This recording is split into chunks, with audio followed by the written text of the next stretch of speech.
y'all understand, like HBCUs, bro, like all that shit, that stomping and like, bro, that's lit. The yard, going to the yard, bro. Oh my God, bro. And you gotta also understand, like, in high school, it was a little bit of fighting and all that. When you go to HBCU, ain't nobody on that. You might have your little beast in there like that, but nah, like you on the yard, bro. Everybody, it's love, bro. Nigga, bro, it's love. Just touched down, back on road, counting money, man. You know how it goes. Hit the VIP and tell my strike a pose. Hop in mode. Just touched down, back on road, counting money, man. You know how it goes. Hit the VIP and tell my to strike a pose. Hop in mode.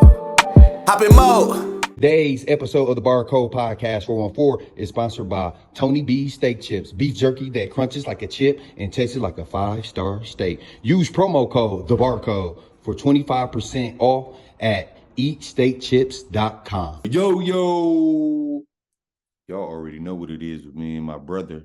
Y'all know what this is. Y'all watch Corey Lucious interview, so apparently y'all know Donald's from Gary, Indiana. You know what I'm saying? But Milwaukee native too, you know what I'm saying?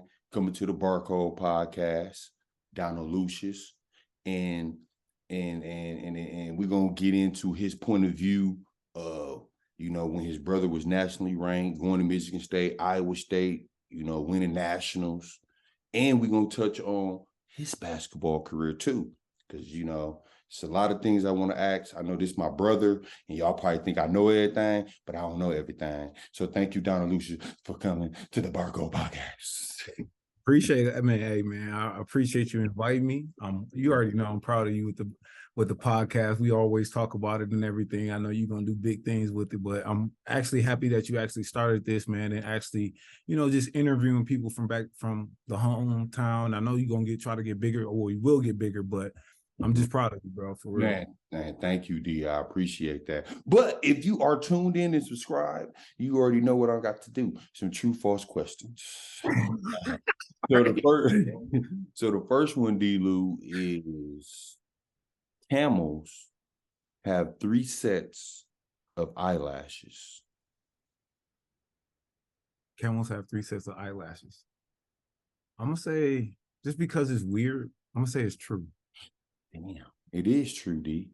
Yeah, that's some weird shit. Yeah, ask me where I get this shit from. Yeah, I just Google it. Questions, and even when I'm reading and I'm like, that's fucking true. Got me looking at camels and shit. Like, oh damn, okay, whatever. All right, so D. Next one. Are there 5 zeros in 100,000? True or false? 100,000? 100,000.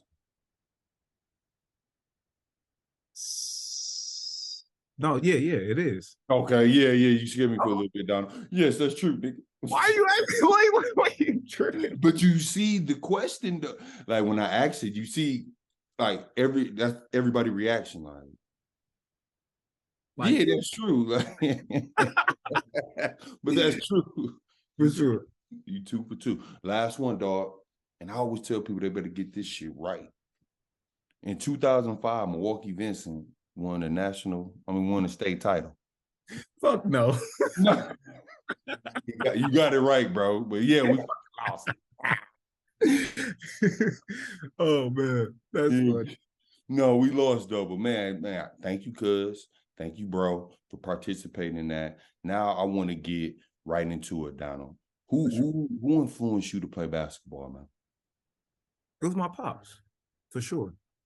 It was my pops. Man, he introduced us to the game, but at the same time, I wasn't as dedicated as my brother was at the time. I played, got into leagues and things, but he was more consistent, always in the gym with my pops and stuff. But yeah, our pops definitely introduced us to the game. Yeah, and I said this before, man, and rest in peace, Tone Soul, man, such a wonderful man. I say this before, looking back at it, we didn't know what personal training and training, working on your game, we didn't know what that meant back then.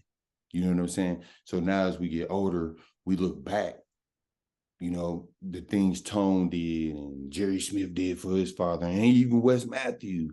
We look back like, damn, we had somebody like pushing us to play basketball, and and to just to see that, bro, like that's actually dope. Just to look back at it, you know what I'm saying? So you seen, I want to get right into this, D.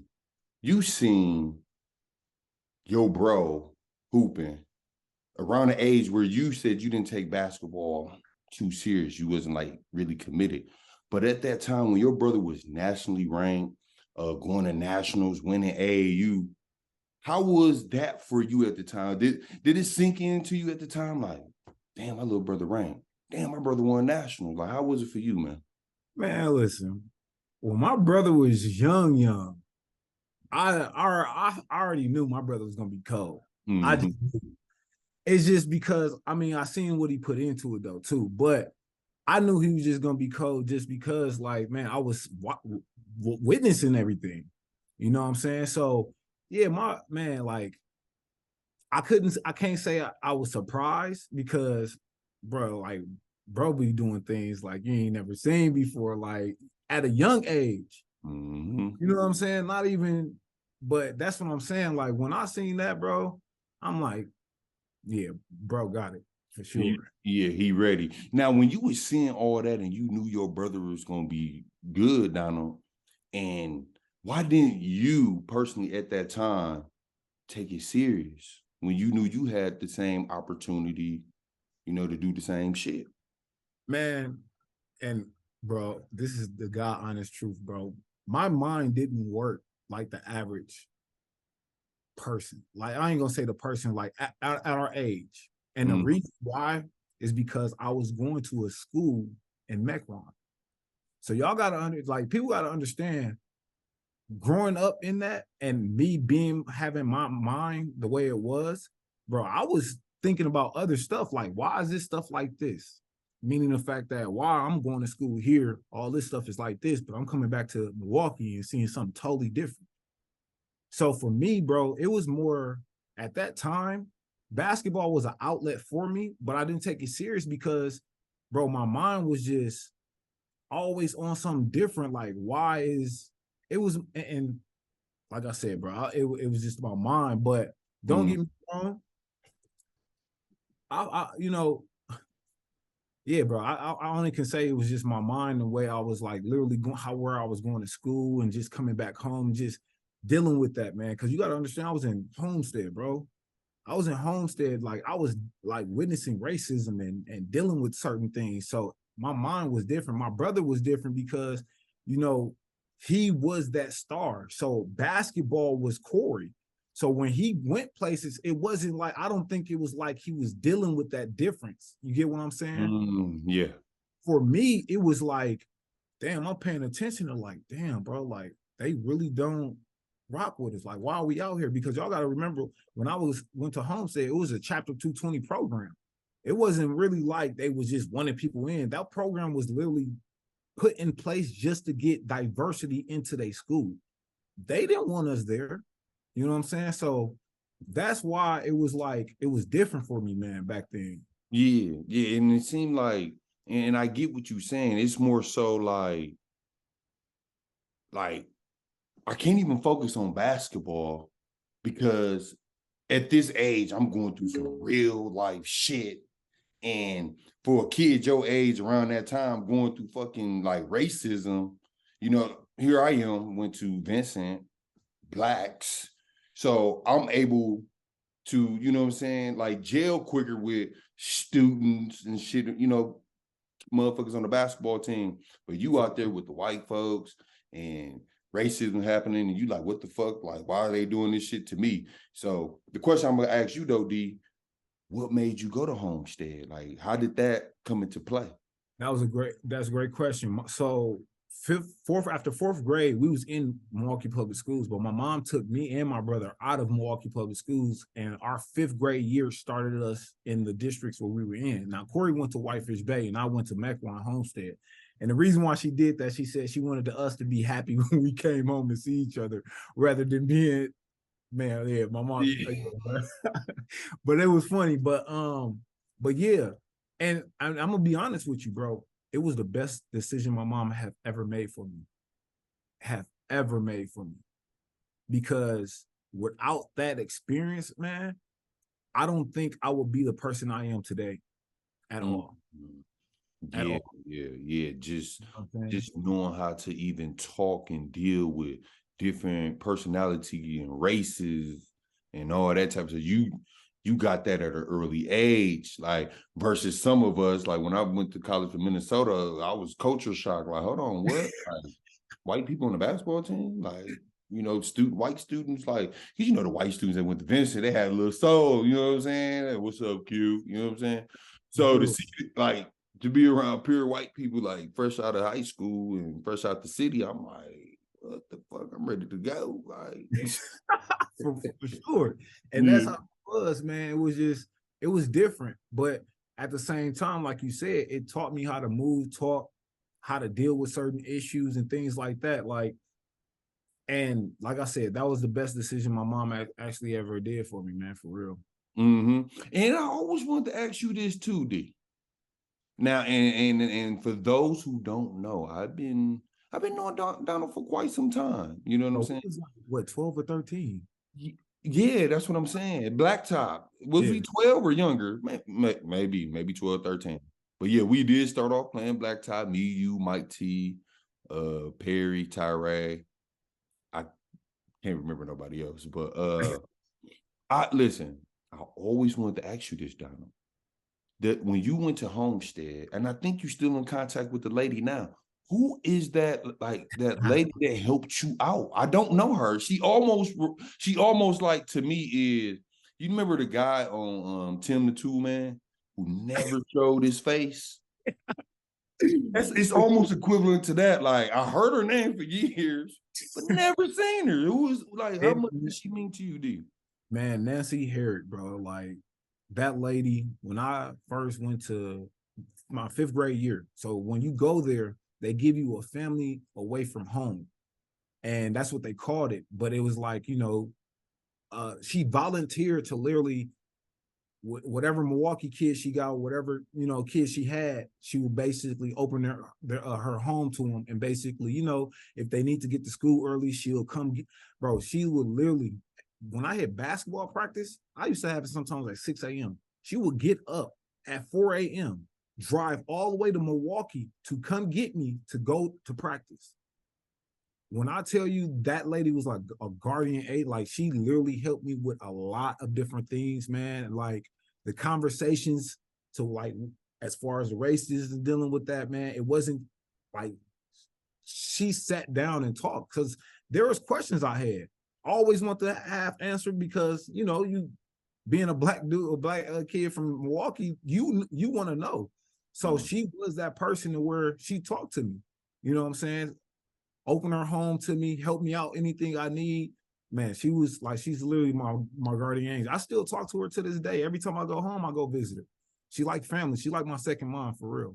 Yeah, dog, Donald. Like I've been hearing this lady, and I knew she was a good woman. You know what I'm saying? Especially me being around you all the time, and I know that all the stuff she done for you, and all that type of stuff. So I wanted to like this is what I'm talking about, Donald. I don't know everything, but I knew she, you had a relationship with her. She like the dude. Yeah. No, it irks me that I never seen dude face. So I'm glad. I'm glad that you told me about that. You know what I'm saying? Because you needed that, and you still in contact with her. You know how it is, bro. When you in the mill, I'm in the mill, and I just left Nancy crib. You know what I'm saying? So I'm glad that you shared that. Now back to Homestead, Donald. Now you're going through what you're going through, but you did get an opportunity to play basketball. How was that for you? Like did you mesh well with the coach, the players? How many years did you stay at Homestead? That's a great question, bro. So crazy thing about it is, so when I went to Homestead my freshman year, they never put a freshman on varsity. I was the first freshman to get on varsity, but I didn't play that year. Why? You remember George Carl? Yeah, his son Kobe Carl went there. Played in my position, so I was backup. He never came out, so I hardly ever played. You feel what I'm saying? But my freshman year, I played, varsity, but I played a little bit JV too. So, this is the funny thing. When I went to Homestead and started playing basketball started clicking a little bit. I started recognizing that I was good. Because at first, I'm gonna be honest with you. Again, I didn't really. It was like basketball was a hobby. I did what I did, and it was what it is. But also, a lot of times, people don't understand that I worked a lot too. Q, you know that in high school, like I was working, like I like getting money. I seen everybody doing the drug thing, but I mean, I went to work. You feel what I'm saying? But basketball with Homestead, man, it was a clicking moment to where it was like, man, I really can do this.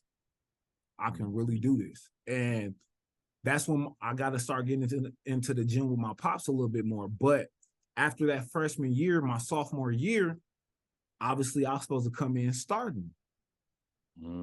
It was a guy that was there that he was on the varsity team my freshman year, but he didn't play in the position I was the shooting guard position. He was like the point guard, but they had moved him to the shooting guard position my sophomore year and didn't start me, started him. That's when it got to a point to where I was like, all right, now look, I'm working out, I'm doing all this. Like, I'm supposed to start this year. So that season, like, literally wasn't starting. I was getting off the bench. I was coming off the bench, I think the 6th or 7th man. But I was still getting in my groove. Pops was still working with me. But now it's me and the coaches clash. Me and the head coach, and his name was John Shakoris. Rest in peace. He passed away a while back, but we used to get into it because it was like, why aren't you playing me? Why am I not starting? And mind you, bro, I think it was my freshman or sophomore year when I hit a game winner against Whitefish Bay. I forgot what happened, man. I don't know what year that was, but again, like I was starting to create a name for myself. And the thing about it is, I don't know if you're gonna ask this question about, as the jealousy part as far as my brother and me. Are you gonna ask that, or you want me to save that? Okay, all right. Yeah. Not a problem. I'll save that. But I was starting to get in my groove, man. I was starting to learn myself, man. Mind you, I'm still dealing with a lot of the stuff that's off the court, as far as school, as far as me just, you know what I'm saying? And again, like all this was great for me. But yeah, we got clashing. Before my junior year, what was the old coach from Marshall? Beekman? No, Jones. Yeah. Well, yeah, Jones was at Bayview, wasn't he? No, he was at Bayview. He was at Bayview that time. Bayview. Yeah. Jones had an assistant coach named Carlos. Now, a lot of people. Carlos. I remember Carlos. Yeah. Carlos. Gooseneck. Carlos. So Carlos knows my family. Like, he knows. A lot of people don't understand that, Tone was me and my brother's stepfather.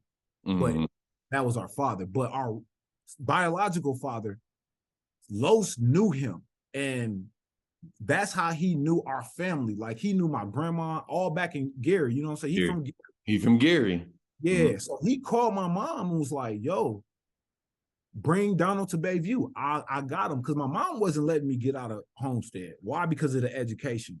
And me looking at it now, I promise you, I wish I would have never left. I wish I would have never left. But, you learn. But my mom wasn't going. But finally, Los convinced her. Man, I'll never forget. I'm in school one day, just sitting in class like, dog. I see my mom at the door. Mind you, when she comes to the door, the teacher is talking crazy to me, dude. At Homestead. Sitting in class. I'll never forget this, bro. I'm sitting in class. It was science class or biology, one of them. And I'm sitting there, and I promise you, the teacher is talking crazy to me while my mom is at the door listening. I didn't even know she was at the door until the door opened, and she said, Donald, grab your stuff. You getting the hell out of here. Grab your stuff and come on. Bro, what was the teacher saying? I can't even remember, but it was one of the teachers I know I didn't like. She was a lady. She didn't like me. I didn't like her. It was just, you feel what I'm saying? But that's how they was there. Like they'll talk to you crazy and they wish you would, you know what I'm saying? Because they easily can say, go home, whatever the case may be. Yeah, yeah. My mom finally seen it because I was telling my mom, like, dude, I can't keep going to this school. Like, it's doing something to me. So she got me, she came and got me. Took me down to Bayview, enrolled me, and that's where I ended up landing in Bayview. But the crazy thing happened was I get transferred, Jones get fired. Okay, let me ask you this, Donald. Stop 1 second. So Homestead is in Mequon, correct? Okay. You pass up Vincent, you pass up Marshall, you pass up all these motherfucking schools to go to Bayview. Los came and got me. Los the only one that pulled the string.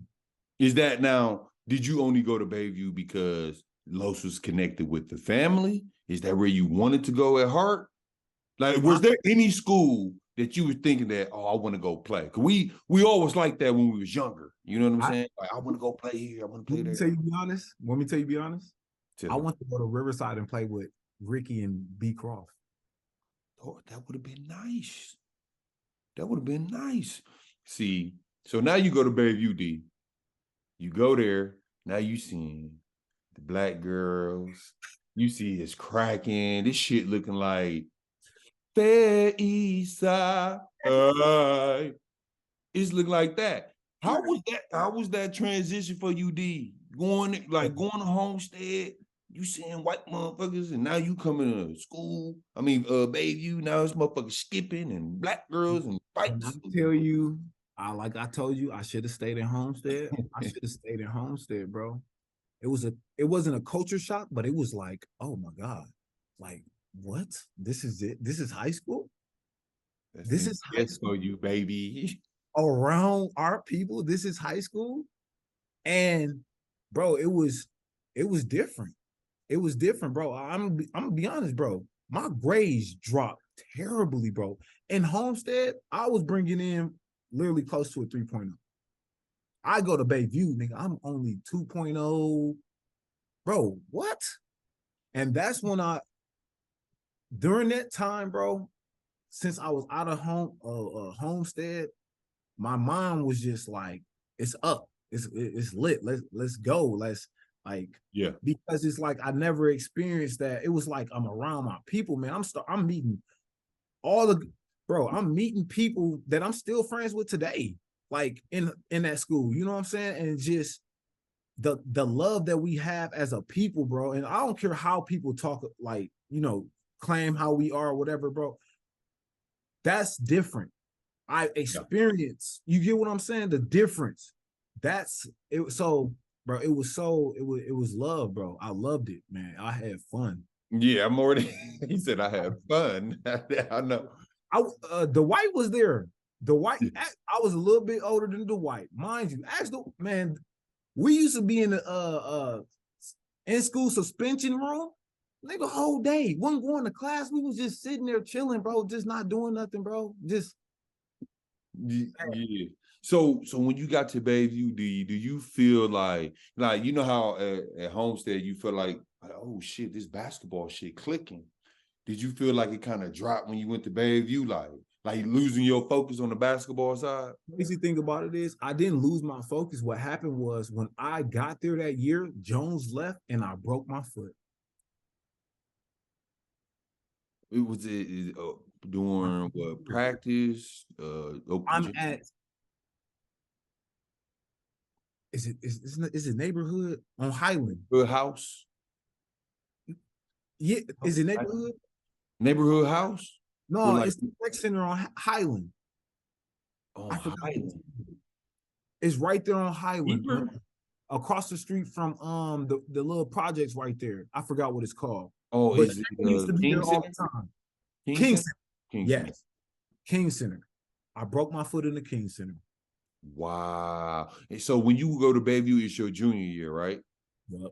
So your junior year. So what was the basketball side like? Like, did you miss the whole season because you broke your foot or what? The crazy thing is, and this is why this is where it kind of like that basketball road, me and we kind of split, because when I broke my foot, you know, I was trying to get back because it was before the season. It was in the summer.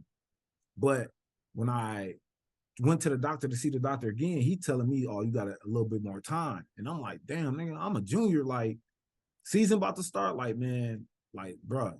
So luckily, I got my cast off just in nick of time. But they bring in some coach. I can't remember the coach name. He was a white coach, bro. He was a dorky coach, bro. I was like, oh my god. But he brought them. He came in, and it was just it from there. It was just different, bro. Like, I'm in a black school now. I'm not going to class. I'm fixed on girls, like, you know, the average stuff. And like, that's what they say, bro. You are the product of your environment, man. I'm sorry, but that's true, bro. Like, things change. Like, I wasn't studying the way I was studying, bro. And I knew I could do it, but I wasn't doing it. You know what I'm saying? So with basketball, it was just like, I broke my foot. When I tried to come back, the coach wasn't really playing me. I quit.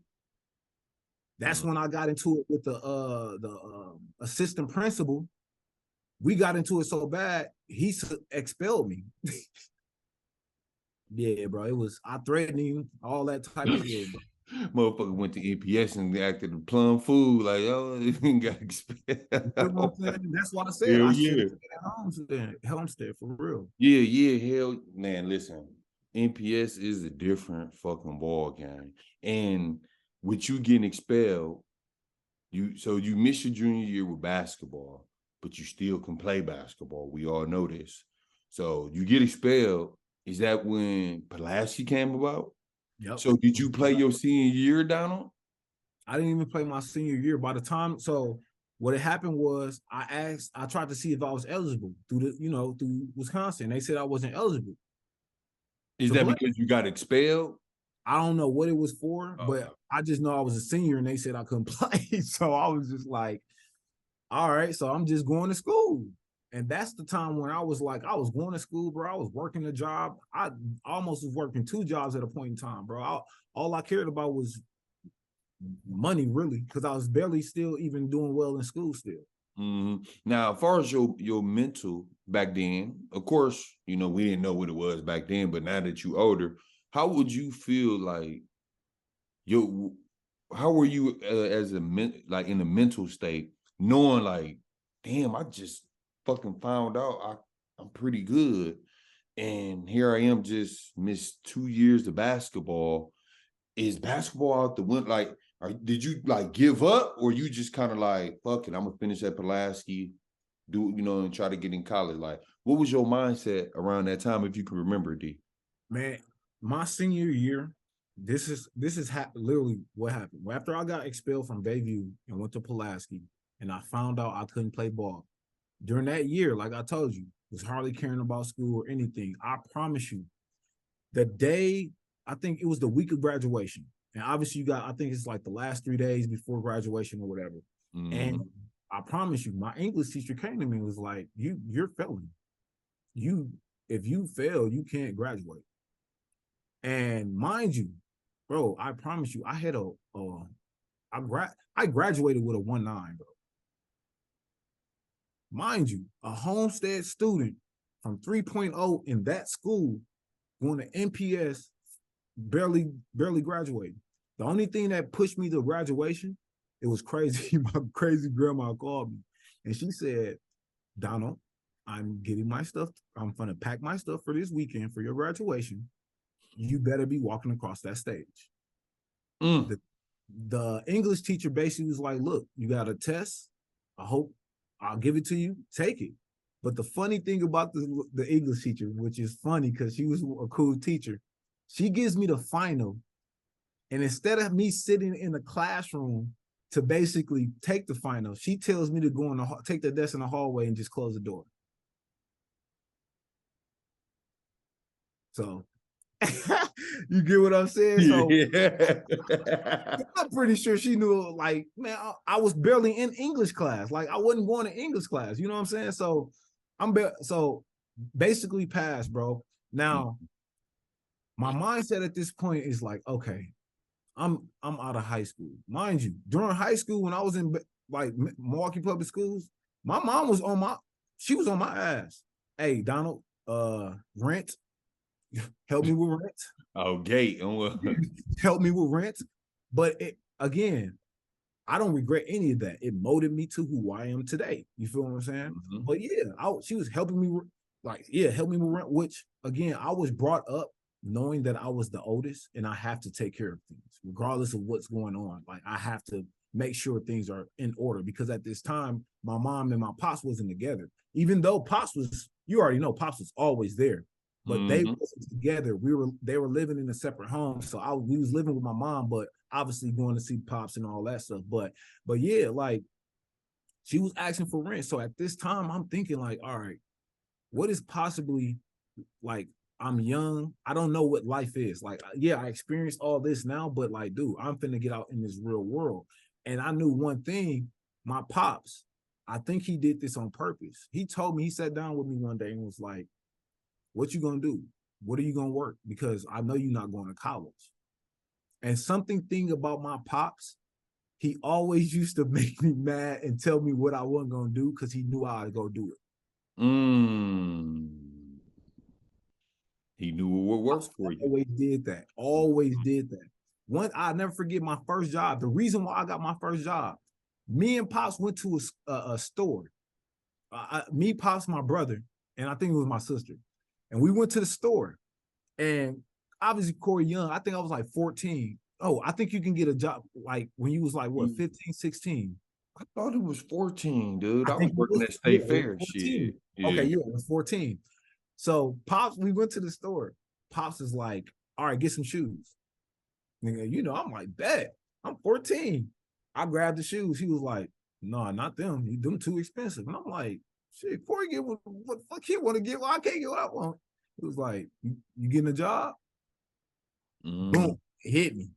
Nigga, get yourself a job. Like, makes a little bit of money to get you some shoes. So Pops always put little things in my head and was just like, you feel what I'm saying? Yeah. Yeah, so Pops told me, he was like, I don't think you're going to college. I graduated. Oh, go ahead. No, go ahead, D. You graduate? I graduated with a 1, but you know we had to take the ACT, right? Here's the crazy thing. My ACT score is what got me into school. What was your ACT score? 21. Perfect. Yes. Well, I not think perfect was 26, I think. Yeah, I'm gonna say, but yeah, 21 is coming from MPS, you know, we like 21. Hell yeah. Like, hell yeah.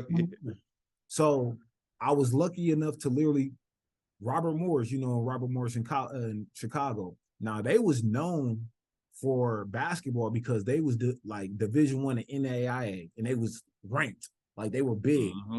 All the D1 rejects, but they were cold. They went there. So that's the school that really kind of let me in, and actually, you know, I ended up going to that school, my first college out of high school. How did that go for you? Did you get back on track with your grades? Like, did you try out? Were you getting recruited? Like, how was that for you? That's when basketball came back. Basketball came back. I was going to school, going to class, but I was bored.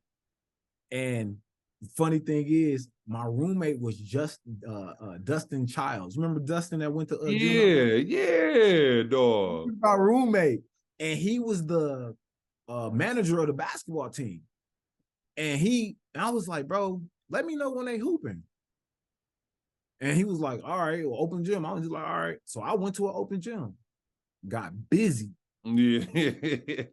Busy. Bro, I got busy so bad. I think I went twice. After the second time, the coach was in there that time. He pulled me to the side, like, come to my office. Bro, they were gonna sign me for that next year. But the crazy thing about it is I was real close with a dude named Jerome. Jerome was cold. Man, oh my God, this dude was so cold. But anyway, I was close to a dude named Jerome, and he said, do not sign with us. Go back JUCO. But what was the reasoning? Why did he say that? NAIA is 4 years. That's a 4-year college. I can go back and play 2 years at JUCO and get another 2 years at wherever I want to go. Yeah, yeah. You know what? Looking back at it, signing on that dotted line, they would have owned you for 4 years unless they released you or kicked you off the team. You're right. So you don't stay at Robert Morris. What you do? What you do? You wind up dipping? So Robert Morris was like, it was an all year round college. It was crazy. So instead of semesters, we had quarters. So at the half, like the first semester, I bounced. I jumped out of there because I knew I was finna go back JUCO. I knew I wanted to do this now, and No. that's when I ended up. Crazy thing is, man, Marshalltown, right? bro, got on the internet, start emailing, sending my video. I think, was it video? No, it wasn't video. No, matter of fact, I just started asking for tryouts. Just let me come out there. I didn't have no video at the time. We didn't have no video. Yeah. I literally was emailing the coaching staff and stuff and just say, hey, let me come try out. Marshalltown let me come try out. Mind you, Marshalltown is in the conference with Indian Hills, the D1. Yeah, you feel what I'm saying? Mm-hmm. So, bro, went out there for the tryout. I drove myself, grabbed a rental, drove myself, tried out, bro. Demolished the tryout. Dude offered me a scholarship the next spring. He said, "Come back in the spring. You'll have a scholarship." Wow. So that's how I went. Yo, that's funny how we used to do that, dog. I emailed my colleges too. For Like sure. I had a few offers, but I'm like, nah, I like this school. I was typing their ass too. Like, man, I'm trying to. They was actually shocked. Like, I'm like, hell yeah, I want to come there. You know what I'm saying? That's for the young kids or the young guys that's tuned in and before all this YouTube and all that shit. Straight He was email. emailing the coaching staff, and it was actually responding. You email a coach today, you probably won't get a response. Hey, the funny thing about it is you said that's for the young kids who we ain't got the YouTube. The funny thing is how I got to the college. You know, you got to use to print out the directions. Oh, MapQuest. MapQuest. MapQuest, though. I Print can't out the directions. No, times has changed, bro. Now these kids can GPS it and Yeah. What? MapQuest, you gotta really follow fucking directions.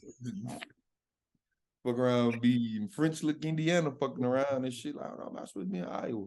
No, but so dude, you go to Marshalltown, D, because I know you went to plenty fucking schools. I ain't go to that many. I went to 3, but yeah, as far as college, yeah. So you go to Marshalltown. Who all on that team? Is anybody from Milwaukee? Because I know Marshalltown was recruiting a lot of people from Milwaukee. So what it was when I first went there, I was the first one to go there.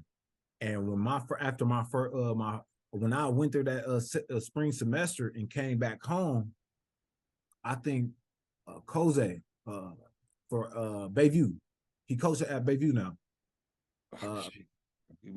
You know who I'm talking about. He was coach himself.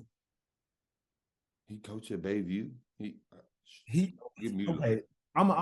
But he was assistant. The crazy thing is, bro, they brought him, Slug, rest in peace, Slug, and who else? Yeah, it was me, him, and Slug. That was all us from Milwaukee. Yeah, that was it. Oh, and I think they tried to get Quincy in there, if I'm not mistaken, but he didn't come. But yeah, it was just me and Slug that was there for real. Wow. And how did your season and career go at Marshalltown? Bro, so I ain't gonna lie to you. So when I first got there that spring semester, you know, I'm practicing with the team. I'm not playing, but I'm practicing. So I'm demolishing these dudes in practice.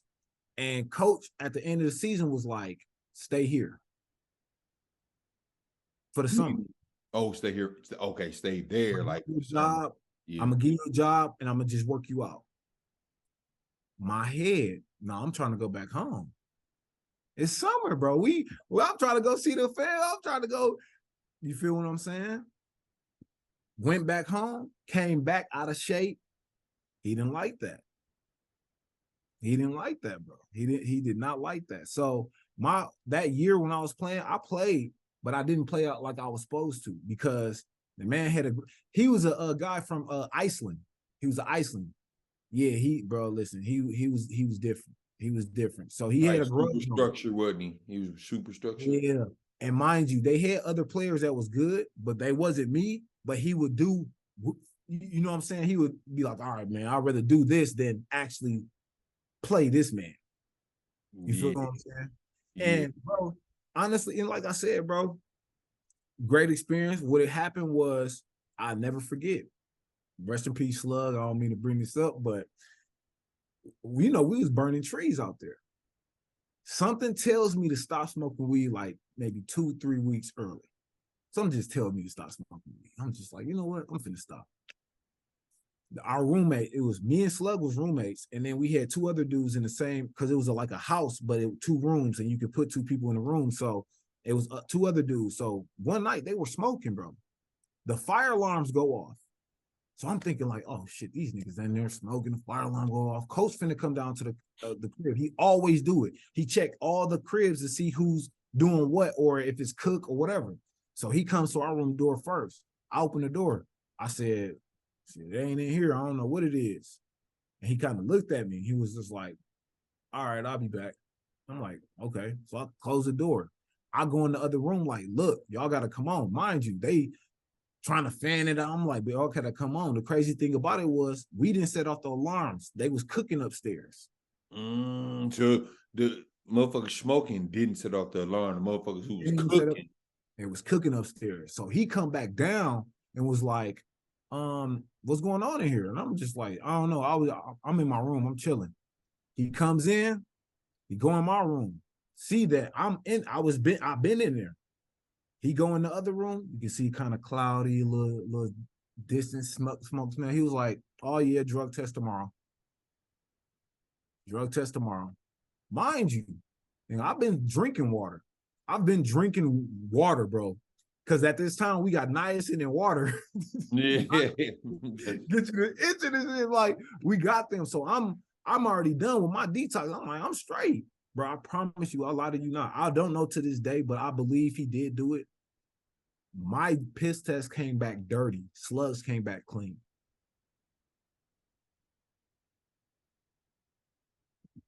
So basically, we went in the locker room. We all, one by one, peed in our cups. We all sitting down. They're in the back of the locker room. I believe they switched the cups and said, this is mine, this is his. And bro, with that situation happening, he released you from the team? They released me. But at this time, another JUCO already been hearing about me. And the other guy that was in because the crazy thing about it is, it was 4 of us. Slug and this dude named Bobby stayed. Me and this other guy named Tommy had to leave. Tommy was from Flint, Michigan. Like, no, he was thugged out like yeah. But he was loyal. He was cool. He was my dog. We ended up going to a junior college together out in Ohio called Owens Community College. And that's where I finished my JUCO years. Okay. See, I never knew you went to fucking Owens. I knew about Marshalltown. Yeah. Wow. Okay. Motherfuckers done swapped your shit. Yeah, bro. I know they did because I knew I was playing, bro, for sure. Yeah. So you go to Owens, you finish up D. And when did Tuskegee come into play? I'm at Owens, bro. Okay, go ahead. Yeah. Go ahead, bro, you got it. I was about to say, all right, Owens in Ohio. All right. Man, listen, I'm at Owens. And I wasn't really getting any major letters. I was getting some letters, but not none crazy. I get a call from a real friend. My dog, real like, baby. oh God, much Yeah. love from L'Real, dog. That's my boy.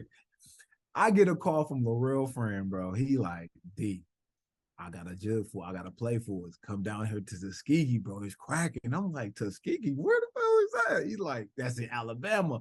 I'm like, Rail, what you own, man? Because he was already in Huntsville and all that. I'm like, he's like, bro, it's love, bro. I promise you. I'm like, all right, cool. He was like, listen, the coach gonna come visit you and watch you play. And then that's how it's gonna go. I'm like, all right, bet. Coach came to see me play. Bro, that nigga right then and there was like, yeah. But he sat me down and came into me. He was like, this first year you come into Tuskegee, what do you see yourself doing? And I was like, shit, I'm starting. What you mean?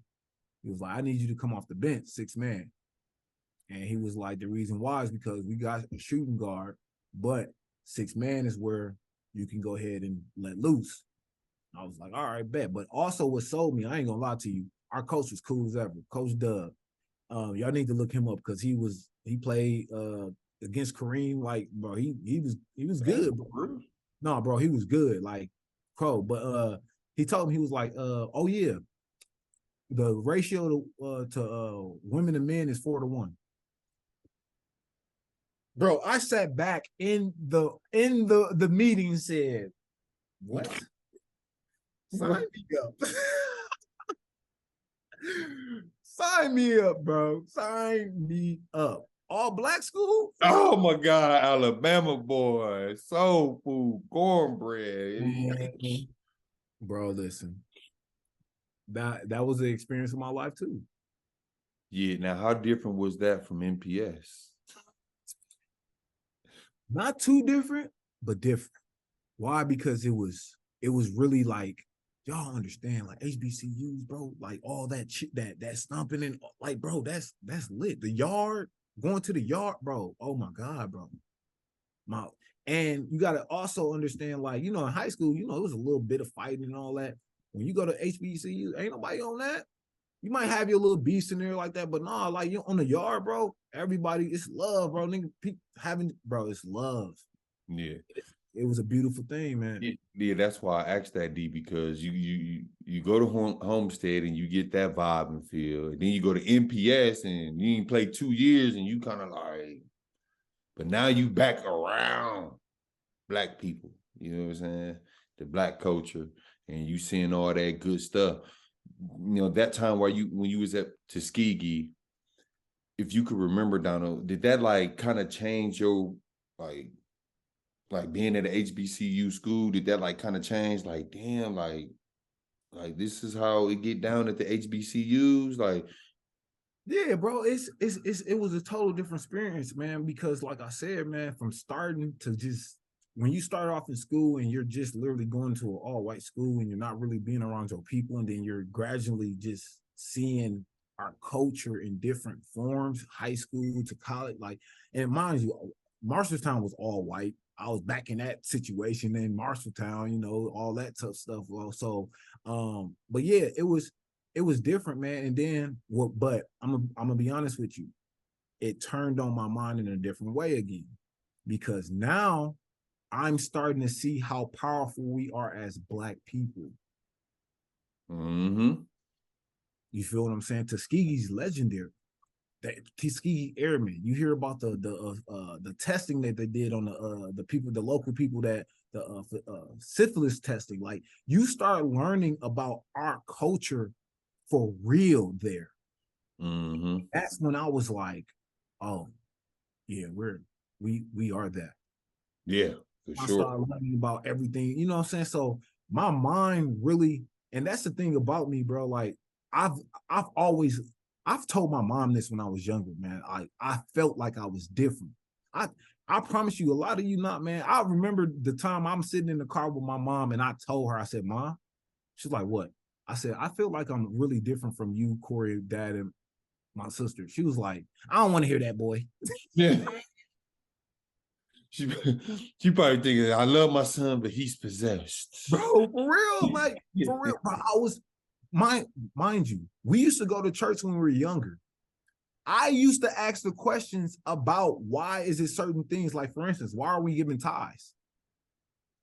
I found a passage in the Bible of it saying the fact that, and again, I ain't trying to get off topic. I'm just trying to, like, my mind.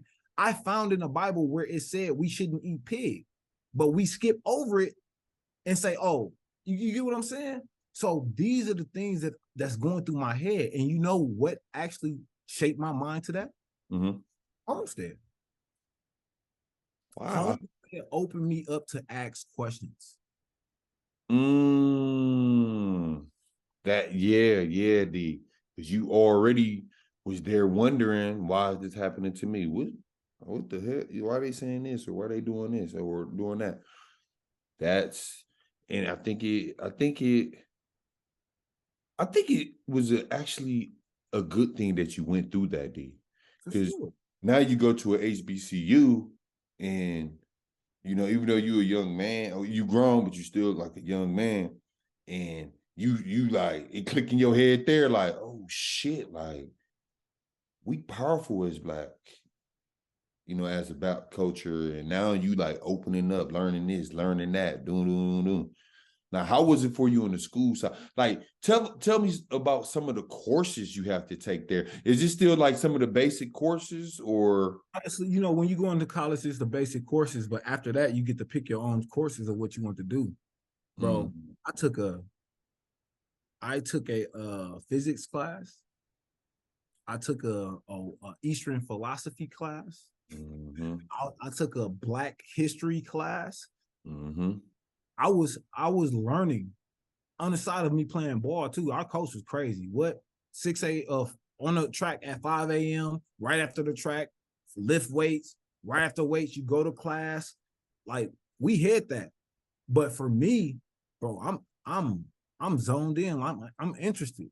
But on the side of me, you know, still doing what you know the normal athlete do as far as messing with girls and stuff like that. But I'm zoned in, bro. I'm really like, oh my God, like, bro, the world is different. Like this Yeah. is Yeah. So how were you with you going to a HBCU, playing basketball? Um, how were you able to juggle all of that? Being around your Black culture, you know what I'm saying? Learning, you know, new stuff about the school, basketball, studying. Like how did you juggle all that, bro? Like, you can ask Laurel to this day. They had to pull me to the club. I wouldn't go to the club, bro. I would not go to the club. You can ask Laurel. I would sit in my room. I mean, you know, I was, you know, chiefing at the time. I smoked, but I'm learning. I'm watching documentaries. Like mm. you can ask Laurel, bro. He will have to pull me to the club just to get out. Yeah. Because, And, like, yeah. and speaking of the real friend, like how much did he mean to you while, you know, going to the HBCU? You know, y'all Bro, still in contact to this day, or? of course, bro. We talk all the time, bro. That's my dog, man. If it wasn't for him, I wouldn't have went to Tuskegee. I wouldn't have had this experience if he didn't call my phone. Because Mm-hmm. remember, like they weren't looking for me or anything. He called my phone and really was like, let the coach come see you play, which is cool. But so yeah, like the real I owe a lot to for allowing me to experience a HBCU because I don't think a lot of people understand who didn't attend an HBCU what that really is and what it really is to our culture and who we really are. So shout out to Laurel, man, for real. Yeah, dude. Now that's one thing, D, for me. Back then, I knew, you know, after just getting a taste of like Minnesota, being around, you know, different races. Back then, I remember telling myself, like, I can't see myself going to a Black college. But now that I'm older, dude, I wish I would have went to a HBCU. Like, I wish, like, it's one of them things where I just sometimes got to stop thinking about it because it's like, you know what I'm saying? I didn't seen it in movies. Like, that's why I love Stump the Yard. You know what I'm saying? And another thing, you know how I am now, very like Mm-hmm. in tune with crystals and stuff like that, because you know, bro, where you think I got opened up to this stuff from. You feel what I'm saying?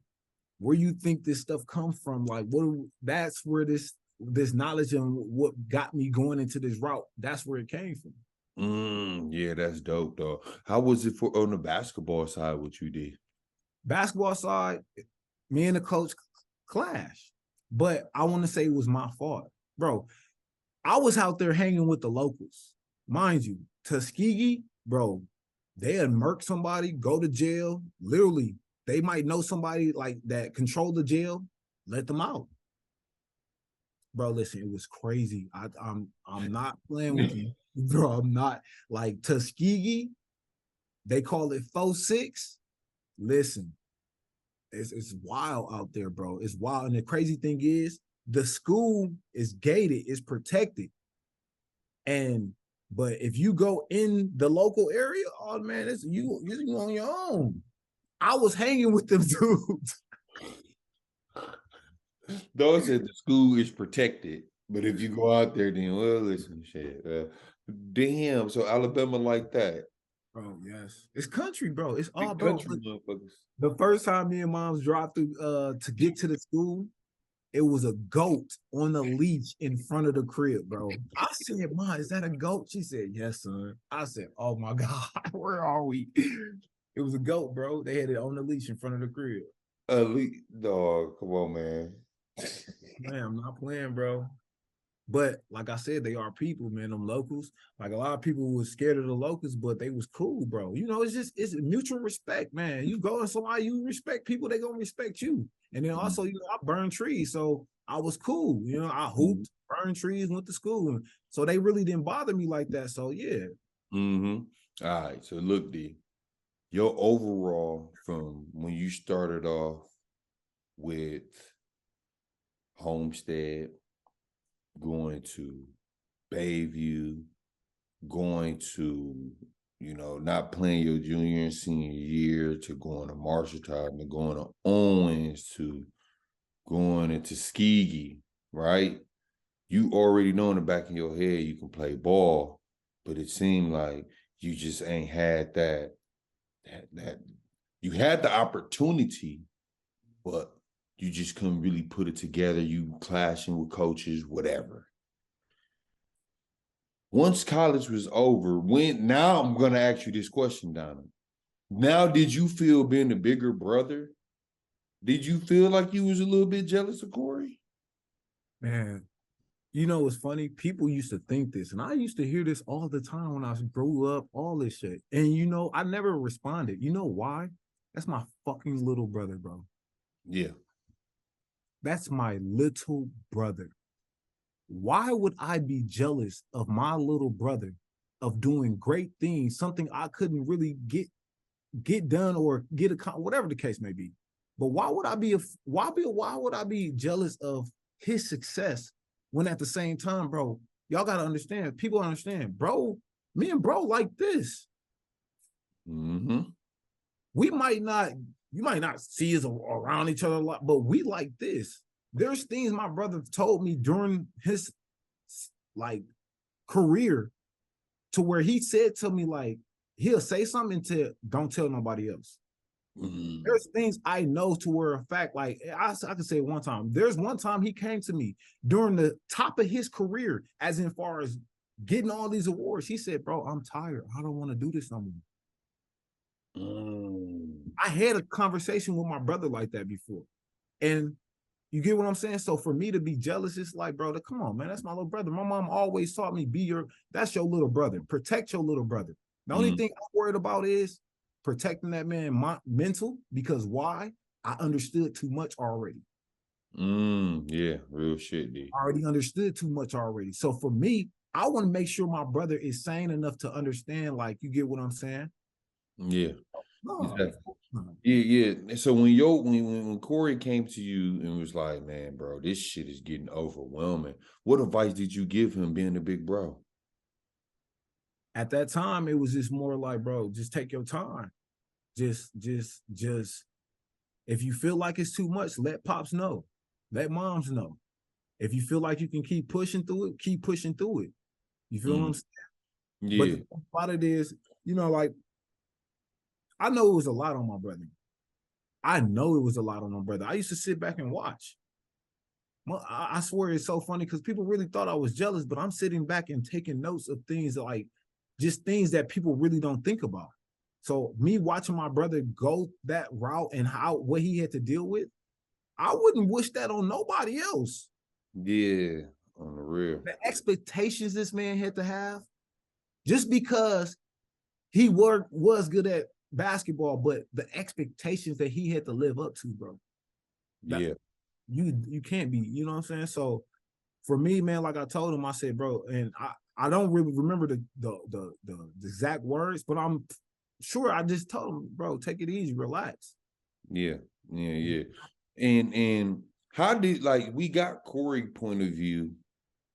How would you been the big brother, the protector, right? That your mom instilled in you, and that you instilled in yourself, you know, with your career path. Even though, you know, you this was more sort of like your first half, kind of, but you were older. How did it feel for you, Donald, when McDonald's game in Milwaukee, Wisconsin, and your little brother, hold on, nationally ranked, won nationals, highly recruited, etc. How did it make you feel knowing that the McDonald's game in Milwaukee and these motherfuckers ain't pick my little brother? How did that make you feel, Donald? Bro, I knew everything that went on. I watched Corey interview and stuff like that. I remember like it was yesterday. But you got to understand again, my mindset, bro. For that to happen, it had me look at Milwaukee in a total different light. I know, people hate, and oh yeah, hate. But that right there was the biggest thing I've seen, and it was just like, how could they do that? Like how? But at the same time, I'm looking at it like, okay, like it hurt, bro. You get what I'm saying? But in my head, I'm just like, I'm trying to analyze what these, like, what hatred, how much hate do they have for a guy that don't do anything to nobody, a kid that don't do anything to nobody, just because he made a decision to leave. Yeah, that was. I think that shocked a lot of us. D, just kind of like, dude, didn't make the. You know what I'm saying? So like we all got, our own opinion, the way we think. I even look like, dude ain't make it. They fucking crazy. You know what I'm saying? I'm around Donald.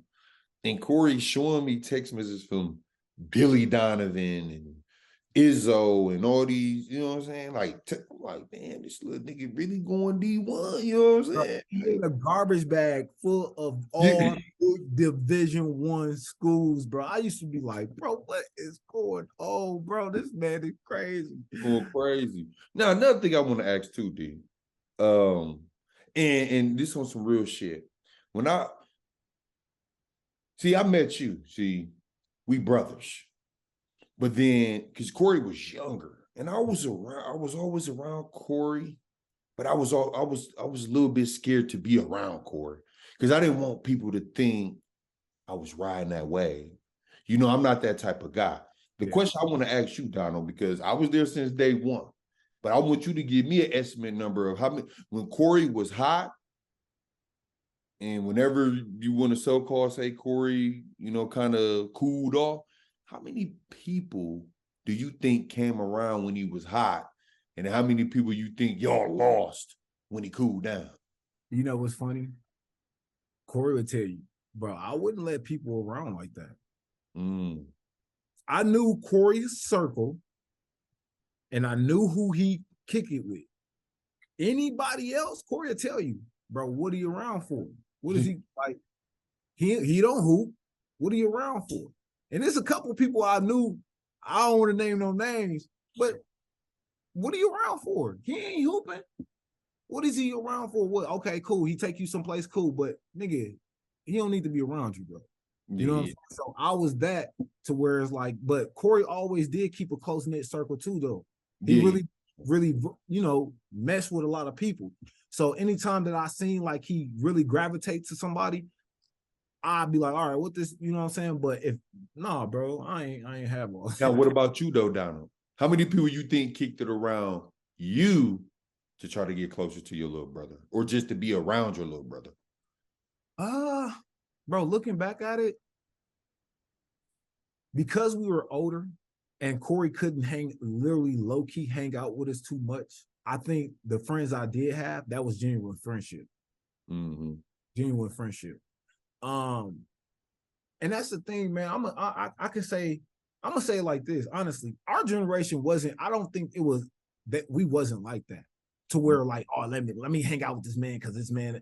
I don't think our generation was like bro. We wasn't. We wasn't like that. So I think the people that we hung around, it was just like really genuine, like friendships for real. Yeah, for sure. Because man, the house used to be cracking. For real. Life and all that. Dude, I was just about to ask that, D. Now, I have witnessed I wouldn't even say a fight. And I ain't gonna say what happened. But nigga, you the big brother, Corey the little brother. How many fights y'all had in your life? Shit. Listen, bro. Me and little bro used to have fist fights sometimes, bro. I'll never forget that. I think it was our last fight. We was in Gary. Was it our last fight? We was probably in Gary, bro, in the back house of our grandma's house. I think that nigga fired me in my face, nigga. I fired that nigga and shit. We was rumbling, but I think that was like our last fight. And bro, we used to fight off dumb stuff. Like I could get my brother mad by just like saying little stuff and keep repeating it. And he'll get mad and like he was on it. So like we used to like, it was brothers, bro. We was, you know what I'm saying? But my mom always bro, like when that, like if any time that I did hit my brother a certain way in the face, oh my God, my mom was on my ass. Yeah, listen, mom's cool. RP Tony, it was cool, but they used to be on your ass. Like anytime they yelled at you or got on your ass, I feel like they was getting on my ass. Like, I need to get up and do something. Like, bro, you know what I'm saying? Honest, bro, like, bro, I was doing some wild. The thing about me was I didn't sell drugs. I wasn't into that. I didn't like all this gang, all this stuff. Like I wasn't into that. But you knew I would fight. I would fight in a heartbeat. But for me, it was just more like they'll tell me like, bro, I would feel like I do what I want. They had that, bro. They put in me. I'm the older brother. You supposed to do this, this, and that. So when you telling me like, I'll never forget my mom told me to come in at a certain time. It was like at before 12. I ain't come home until 5 a.m. in the morning. Boy, was she sitting in the dark just waiting. Hey, AZ was with me. Lanier was with me. We come up. I go in the crib. She turn on the lights. Smack. Get out my house. AZ, you can go in the dining room and go to sleep. Mom's didn't play no games, man. Bro, what? Mom wasn't playing with us, but no, for real, man. That and that again, all this stuff molded me, bro. It molded me, man, because I was loose. I was wild. Yeah, for sure. Now, Donna, I don't know if I've been knowing you forever. I am 36 years old. Man, and everybody know this. After college, man, waking up, Donald house, or spending the night, hooping, Donald, eating, Donald. Like you, my brother. And I don't think I ever told you this before, Donald. And when Corey, all right, so a lot of people don't know this. When I used to smoke weed when I was at Masabi. And I remember the last time we smoked weed. It was me, you, and Mike Riley. You remember that day? Yeah, I fucking seeing lasers and shit. I said, yeah, I'm done smoking weed. I'm done. It was for real, y'all. So I remember during up time, Corey used to ask to take a hit. And I used to be like, no, man, no, Donald, no. Fast forwarding, Corey get kicked out of Michigan State for smoking weed. I never told you, Donald. I blame me and you because I feel like we almost introduced him to smoking weed, even though I was done. Did you ever feel like that, Donald? Because I know you had your talks about Corey, you need to quit smoking weed, you need to do. But when he got kicked out from Michigan State for smoking weed, keep it 100, Donald. In the back of my head at that time, I was like, for me, so I want to hear your side. Like, how did you feel? For me, I would never regret smoking weed with my brother. Why? Because I'd rather for him to experience that with me safely than go experience it somewhere else and he could have ended up anyway. You get what I'm saying? Mm-hmm. So that was my mindset of it. Now, as far as college, that was on his own. That was his doing. That nigga was grown over there. So, the thing about it is, I just left Marshalltown right before that. You seen what I just went through, and I wasn't even smoking. So why are you continuing to do that? And again, like I said, that's on him. And I even used to go out to Michigan State. Crazy thing is, Owens was only like an hour and some change away from Michigan State. Bro, my first year in Owens, Michigan State let me come and work out the whole summer with their team. So I was in practice, all that with them. So during that time, I'm telling my brother, dude, chill, like, bro, like this ain't the place. But you gotta understand, bro was grown, bro lit. He He in Michigan State. He big dog. You feel what I'm saying? This nigga probably looking at me like, man, shut your little JUCO ass up. But you know what I'm saying? But that's for real, bro. Like, nah, bro. That was on him, bro. That was on him. I ain't taking no blame. Yeah. You see how different minds think? See, I'm looking like, nigga, if they don't start, maybe it don't keep going. That's how I looked at it. You know, Corey was gonna be bound to smoke anyway, regardless.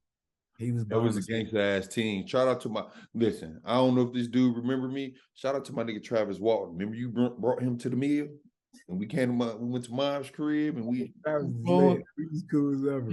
My bad. That I like dog. He a cool ass nigga. I fuck with dog for real. You know what I'm saying? But few more things down. Now, you done been to your brother AAU games. You done been to Pius game, King game. You done been in shit. You know what the fuck I'm talking about. You done been there. When your brother make that fucking shot against Maryland, like I just told somebody this the other day, D-Lou. Because I watch a lot of YouTube. I type in YouTube top 50 buzzer beaters in college history. And your brother's like 9 or 10 on the list. When dog make that motherfucking shot, look, Corey Lucious, your little bro, when he make that motherfucking shot on that stage, bro, what the fuck? What's going through your head? Was you there? Was you at, where was you at, D? I was in Ohio I think I was at a chick house. I had to be. I think I was. And the game was on. We was watching the game. I had got up to go get something to drink. And I hear the buzzer going down. They're like, "Fuck!" I run back. And I see the pole play playing out. And I see Corey get the ball. Bro, I just look. Bro, as soon as he hit, I dropped the drink on her carpet and just go crazy. Oh my God. I just run out the house and just go crazy. Like, this nigga's he's Jordan. He's Jordan. Like, bro, I go bananas, bro. I go crazy. I'm just like, dog. Like, what the fuck? Like, this nigga is on, nigga. Like, let's go. You know what I'm saying? Bro, I felt like I was in the game. Like, I just hit the shot like, nigga, hell yeah, man. Crazy. Dude, like, dog, that shit was crazy as the motherfucker, dog. Hey, matter of fact, the crazy thing is, that was my first arrest. That's why I couldn't make the game. I got arrested on the way to the goddamn tournament. I remember you telling me that, dude. I remember you telling me that story. Yeah, okay. So that okay. Yeah, I remember you telling me that shit for real though. Mm-hmm. Yeah. No, but man, that's dope, Donald. You just got to experience your brother, from when he first started playing, even to his professional career, you know what I'm saying? Even now, doing the training and all that type of stuff. You know what I'm saying? I think that's so dope, bro. Like Corey's story, like dope. Like I love it. But I want to so I asked you that question about K. Lou. This is what I want to ask now, because you have a lot of stuff going on right now. And I want you to let the audience let us know what you got going on. I know you got Lucious Logistics. I'm gonna let you speak. Let people know what you got going on, man. You know what I'm saying? And I mean, I'm pretty sure a lot of people see it on the Instagram, man, on what I do, but I am in the financial industry, man. I help. And that's one thing that I kind of pride myself on, is just helping people. And I think the number one way to helping people is through finances, because without financial literacy, man, we nothing. And if we start to understand and really see and pay attention what's around us, like, for instance, me going to Homestead, understanding what's real wealth, what's real rich. Why you think I don't? And the crazy thing is, I don't believe in Balenciaga, all that stuff, because I understand what that really is. So for me, I am in a financial industry working with this financial company. Been in it for 5 years, man. I love it. I'm working on my senior broker contract where I own a piece of this company. It's a Fortune 500 company, man. So I'm very excited about that. I'm actually a master trader in Forex. I've been doing Forex for a good 3 years, maybe 4 years now. But yeah, definitely a master trader in Forex. I love it. That's if you don't really know about Forex, man, I promise you need to sit down and talk to anyone you can, even me if you want to. I definitely can explain it and tell you how lucrative it is, and just because a lot of people got a mixed feelings about it because those multi-level marketing schemes, and what they were doing was just selling Forex to them. They wasn't really teaching them how to trade, and they was trying to teach them how to bring on people. Anyway, I actually do Forex, so that my logistics company, crazy thing is, it's up and running. Logistics, as far as being a broker, for me, I'll tell you the person I am. I hear an idea, I go do it. Why? Because instead of me trying to sit down, trying to perfect something to get it started, I'd rather opening it up and get the ball moving. Any obstacles I hit, I learn how to get over those obstacles. You know what I'm saying? Rather than sitting back on my hands and just waiting. So I started the logistics company, a dispatching company. Right now, still learning how to basically get the good brokers. Because at first, I did have a couple truckers that was working for me, but it was hard to literally build a relationship with the brokers because I heard this from the idea from someone. They taught me how to get it started, and that was it. Exactly. And that was it. And ever since then, it's just me just like really Googling stuff. And so that's how I learned, bro. So the logistics company is definitely going to be something big because, man, just like I definitely believe in a higher power, the universe, our creator. So I actually just met a very important person that actually is in the shipping and trucking industry, where after the holidays, I'm going to be sitting down, having a meeting with them, and they were impressive. And the crazy thing is, as you know, I do a little bit of Uber. I met them by Uber. That's why I love Uber for real out here. You're meeting corporate people. You never know who you meet. So I met this lady, and like literally she's in the oil business, bro. She drilled for oil. She's a black woman. Bro, first time I ever heard of that. You get what I'm saying? So for me, it was like, bro, so I met her, have a meeting with her. She'll break it down for me. But that's pretty much what I got going on out here, man. Everybody say LA is expensive, bro. But again, if you know finances, bro, LA ain't expensive. Exactly. Now I was just about to say, let motherfuckers know where you live, cuz. You know what I'm saying? Hey, man, Burbank, man. You don't know who a Burbank is, man. No, I'm just joking. Yeah, man. But just overall, though, D, like, and thank you for sharing that too, because I'm gonna make sure I have it in the description. His IG page. Any questions y'all have about Forex or getting the business started, LLC, financial literacy, all that, y'all reach out to Donald. All right, I'm gonna have his IG, business, you name it. It's gonna be up there. They ain't gonna reach out, man. My bro. Too prideful. No, I'm just playing. No, man, but no, y'all make sure y'all reach out to D. Luke, man. But man, just your overall, like, I appreciate you taking the time out, coming to the Barcode podcast, bro. Even though I know a lot, but shit, I just found out even more stuff about you, and that's the dope thing about chopping up with your brother, and even having this platform to do that. You know what I'm saying? So I appreciate you, bro. It was cold, but you already know I got a couple more things, man.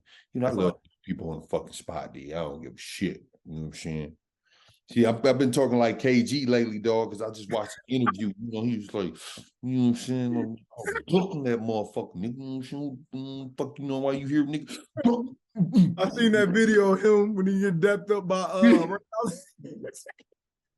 Dog, I'm like, KG, that's my dog, man. Yeah.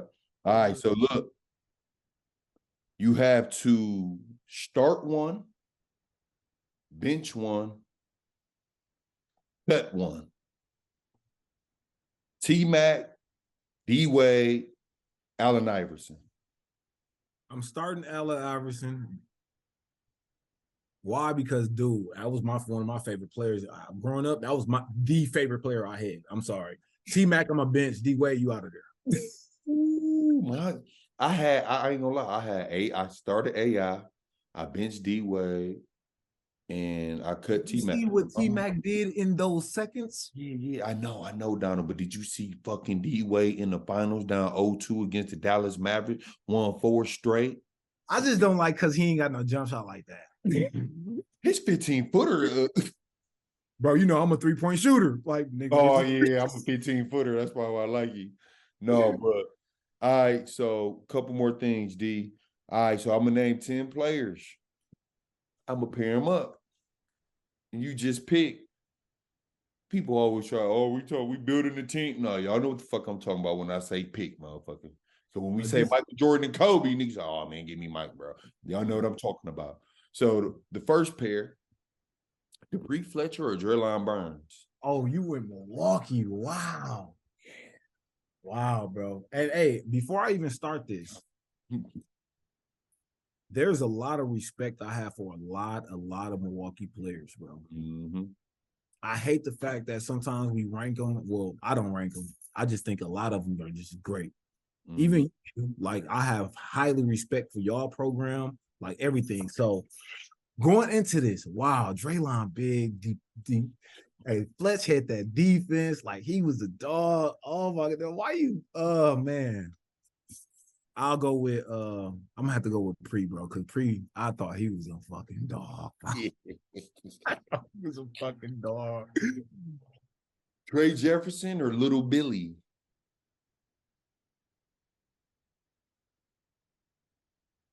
That's a good question. I think Billy, because if we hit the platform that Trey had, Billy would have. And for me growing up, I thought Billy was cold. Like we all know that nigga was our motherfucker. Like, oh shit. Exactly. Q-Mont Greer or Carl Landry?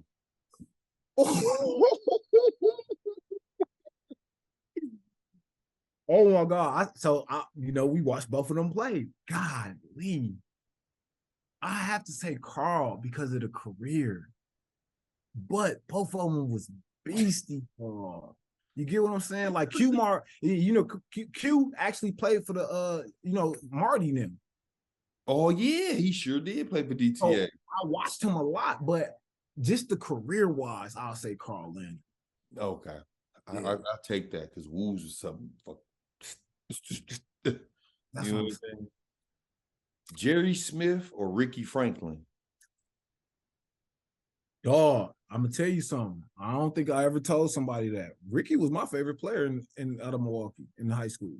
Mine too. Him and Marcus. Ricky, bro, I loved his game.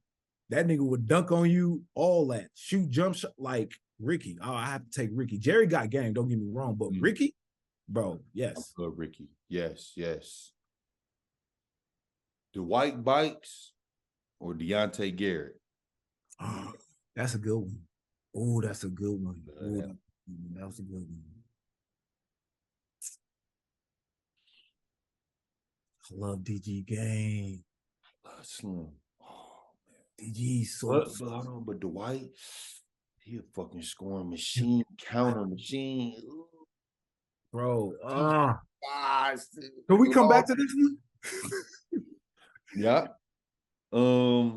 Corey Lucious or Brandon Jennings? Corey. What the fuck is wrong with you? Q-Nobe or Q-Bar? Q-Bar. Okay. Q-Nobe game though. Yeah. I'm the real Q. I'm gonna tell you the reason why. I'm gonna tell you, it's not no bias of my brother. Q, I love the fact that, dude, you was a scoring forward, but you can pass. Mm-hmm. I think passing is very important, and you could actually do that for real. So appreciate that, bro. All right, man. Deontay Garrett, Dwight Bikes. I'm gonna have to go DG, bro. Slim. Gotta go DG, bro. DG too. Like, don't get me wrong. We know Dwight's had an incredible career. I think he's still playing and stuff. Like, he's a scoring machine. Yes. Mm-hmm. But when you see DG, you just like, oh, this is like music. Like, oh my God, this flows.